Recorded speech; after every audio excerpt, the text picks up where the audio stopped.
जय सिया राम, जय राधा रानी, हर हर महादेव।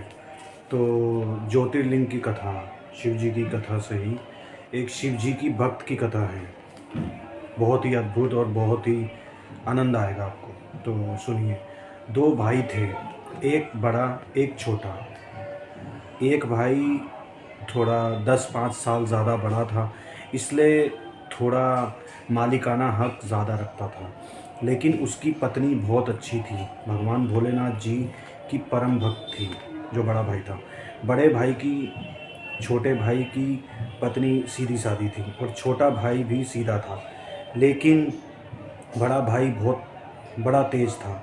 माँ बाप दोनों थे नहीं, माँ बाप दोनों जा चुके थे, दोनों पधार गए थे। तो एक समय विवाह के बाद ऐसी कंडीशन आ जाती है कि हमें अपने पैरों पे खड़े होने का समय दिखता है कि नहीं, अब मैंने अपने पैरों पे खड़ा होना चाहिए। और जितना भी ज़मीन जायदाद खेत सब बड़े के अंडर में था, घर मकान भी उसी के अंडर में, और एक कमरा छोटे भाई को दे रखा था पूरे घर में। तो एक दिन छोटे भाई ने कहा, भैया परिवार थोड़ा बड़ा हो रहा है, तो जो हमारा हिस्सा हो वो हमको दे दो, हम अपनी परिवार को, फैमिली को चलाएं। बड़े भाई ने कहा, तेरा हिस्सा, तू कब से हिस्सेदार हो गया? इतना मेहनत हम करते हैं और सारा काम हम संभालते हैं, रात दिन मेहनत करते रहते हैं, तब जाके ये इकट्ठा हुआ है। तुम हिस्से की बात करते हो, हमसे कोई हिस्सा हमसे कोई हिस्सा नहीं है। छोटे भाई ने कहा, आप सब कुछ करते हो, आप ज़्यादा रख लो, थोड़ा सा तो दे दो जिससे हम अपना घर परिवार संभाल सकें। बड़े भाई ने कहा, कुछ नहीं मिलेगा, तुम्हें जो करना है कर लो, यहाँ से कुछ नहीं मिलना। हालांकि वो पैतृक संपत्ति थी, मतलब बड़े बुजुर्गों की थी, और पैतृक संपत्ति में सबका बराबर अधिकार होता है। लेकिन बड़े भाई की नीयत में खोट था। छोटा भाई जैसे जैसे कहाँ से अपना जीवन चलाए, पर फिर भी कभी कभी किसी के खेत में, कभी किसी के खेत में काम करके आता। उसकी जो पत्नी थी वो बहुत अच्छी थी। घर में सत्संगी लोग ज़रूर होने चाहिए। व्यक्ति अगर सत्संगी होगा, ना सही मानने में सत्संगी, दिखावटी सत्संगी नहीं, सही मानने में अगर सत्संगी होगा तो अपनी आँखों से बुरा नहीं देखेगा, चाहे अपना ही कोई व्यक्ति बुरा करे। उसकी पत्नी सत्संगी थी। बड़े भाई की उसकी पत्नी बोली, ये तुम ठीक नहीं कर रहे हो, इससे भूत बाबा भोलेनाथ रुष्ट हो जाएंगे, भोलेनाथ जी रुष्ट हो जाएंगे, तुम जानते नहीं हो। भाई का धन खाकर व्यक्ति कभी सुखी नहीं होता। अगर तुम भाई का धन खा भी लोगे ना, तो अगले जन्म में तुम्हें बैल बनकर चुकाना पड़ेगा। इसलिए अपने भाई का कोई हक मत खाओ, दे दो। अरे ज़्यादा नहीं दे सकते, थोड़ा बहुत ही दे दो। है तो तुम्हारा भाई, क्यों इसको दुख दे रहे हो? तुम तो आप तो जानते ही हैं, जो धर्म के पथ पर नहीं चलते हैं और जो धर्म के पथ पर चलते हैं उन्हें वो लोग भी पसंद नहीं हैं जो वो बड़ा भाई कहता है। ज़्यादा शिव भक्त तू ज़्यादा शिव भक्त बनती है, तेरा दिमाग ख़राब हो गया है, सत्संग में जा जा के तू पागल हो गई है। तुझे पता है कितनी मेहनत से हमने ये सब बनाया है, कितनी मेहनत से हमने ये सब इकट्ठा किया है, और तू कहती है भाई का हक खा के हम बैल बनेंगे अगले जन्म में। अरे ये जन्म तो अच्छे से कट जाने दे, अगला जन्म किसने देखा है? मुझको लगता है सत्संग में जा जा के तेरी बुद्धि सटिया गई है। अच्छा, ये बात आपको भी सुनने को मिली होगी कभी कभी, जब आप कहो अपने चलो वृंदावन बांके बिहारी जी के वहाँ।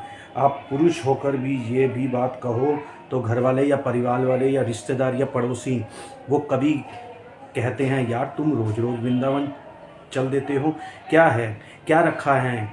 अरे वृंदावन में हमारा बाप रहता है, हम इसलिए जाते हैं। कौन रहता है वृंदावन में? हमारा बाप रहता है।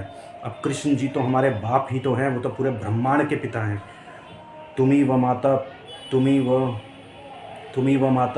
पिता तुम्हें वो रोज ही बोलते हो। अरे और अपने पिता के साथ और माँ के साथ तो हमेशा ही रहना चाहिए। और जो सत्संगी होते हैं उनका आनंद अलग होता है, और जो सत्संगी नहीं होते उनका सुख और कुछ चीज़ें अलग हैं। तो बड़े भाई की पत्नी ने कहा, तुम ठीक नहीं कर रहे हो, ये काम ठीक नहीं है। अरे उसने डांटा, अब उसने डांटा अपनी पत्नी को, ज़्यादा ज्ञानी मत बन, अपने काम से काम रख, तुझे मुझसे कोई लेना देना नहीं होना चाहिए, समझ रही है कि नहीं। तो उसकी पत्नी ने कहा, मत मानो, तुम्हें भोगना पड़ेगा। तो उसका छोटा भाई इधर उधर खेतों में काम करता था, और इसके भाई को कभी दूसरे लोगों के काम की ज़रूरत पड़ती थी कि काम आके करे खेती में। तो छोटे भाई को एक दिन दया आई कि क्यों ना मैं अपने बड़े भाई के खेत में ही काम कर लूं, और जो दे देंगे इधर उधर जाने से तो भैया, अगर आप कहो तो मैं आपके ही खेत में कर लूं काम, उसी में कुछ दे देना। तो बड़े भाई को लगा ये तो बहुत अच्छी बात है, ये काम भी करेगा और पैसा भी कम देंगे इसको। ओके, हाँ हाँ, तुम हमारे यहाँ काम किया करो। तो वो अपने भाई के यहाँ काम करने लगा। और छोटा भाई इतना अच्छा था कि वो कई कई घंटे काम करता था। वैसे 8 घंटे का काम सबके लिए था, पर वो 12 घंटे काम करता था। काय को मेरे भाई का ही तो है। तो बड़ा भाई इतना निकम्मा, औरों को 100 रुपये देता था और इसको 60 रुपये देता था, लेकिन छोटा भाई कहता था जो शिव चाहे सो हो। बड़े भाई की पत्नी उसको डांटती थी कि तुम ये अनर्थ मत करो, तुम ये अनर्थ मत करो, मैं बता रही हूँ तुम्हें ये चुकाना पड़ेगा, लेकिन वो नहीं मानता था। तो जो व्यक्ति धन के लोभ में लालची हो जाता है वो किसी की अच्छी बात को नहीं मानता, कभी नहीं मानता। एक अच्छी कहावत सुनिए आपने, पंचन की बात सिर माथे पन्हारो, मारे यही रहेगा। पन्हारो समझते हो किसे कहते हैं, किसको? आजकल पन्हारे खूब बह रहे हैं, छत पर लगते हैं पन्हारे, और पन्हारे बारिश में काम आते हैं, पूरे साल भर कभी काम नहीं आते। छत का सारा पानी उस पन्हारे के माध्यम से बह जाता है।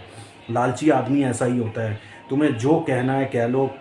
खूब उसकी पत्नी ने समझाया, वो नहीं समझा, और देखो संयोग से उसके बच्चे भी नहीं थे।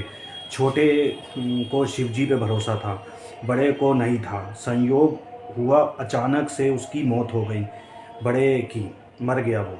कुछ दिन बाद उसकी पत्नी भी मर गई, बड़े की।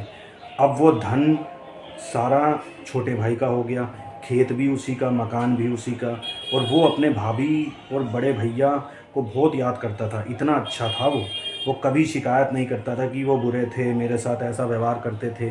देखो आज एक बात, बहुत अच्छी बात और सुन लो, जो कोई हमारे साथ बुरा करे ना, तो तुम उसका बुरा मत करो।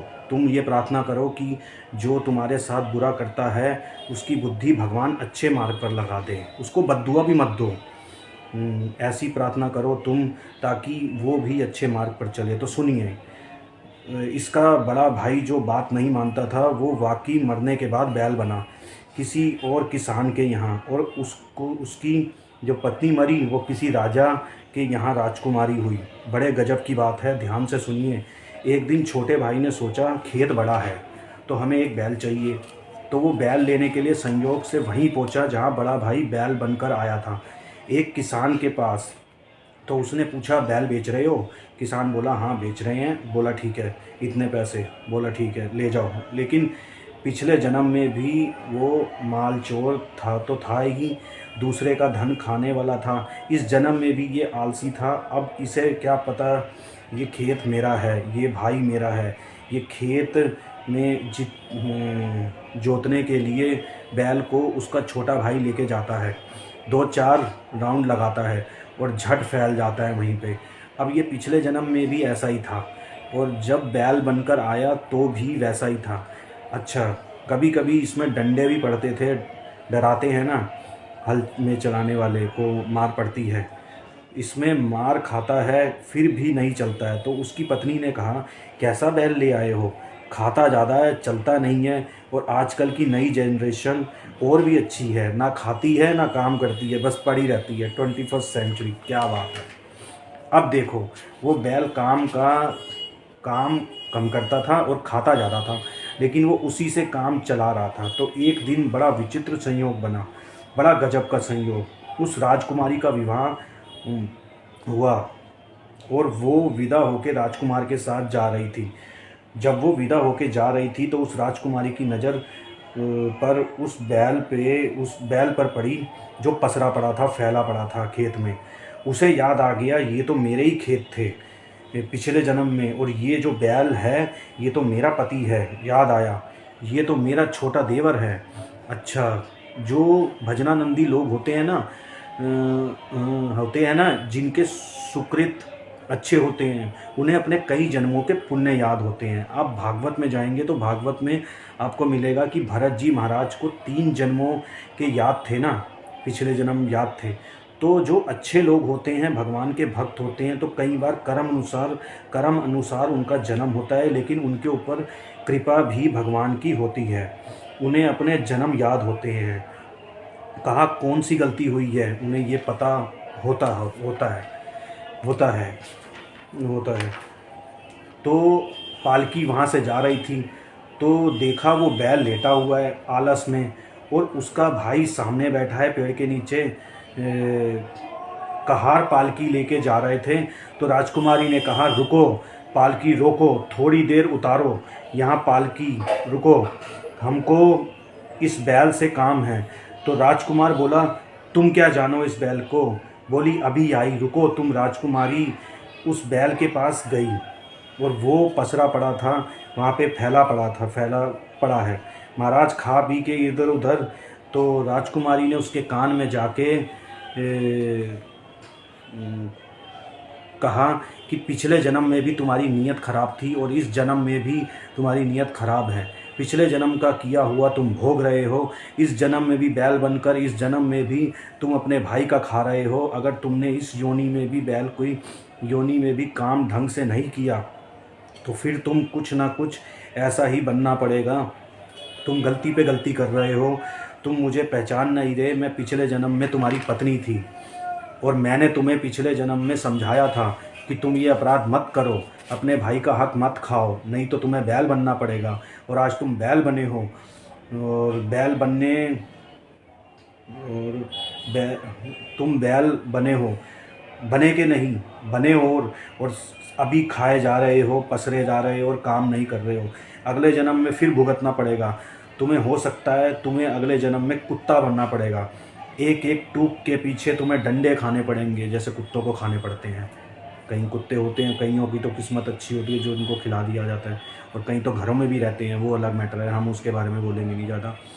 वैसे कुत्ते पालना अलाउड नहीं है शास्त्रों के अनुसार। इसलिए अभी भी समय है, सुधर जाओ, संभल जाओ, और जितने प्यार से ये तुम्हें रख रहा है तुम्हारा भाई, उसका काम करो ईमानदारी से, शायद महादेव तुम पर कृपा करें।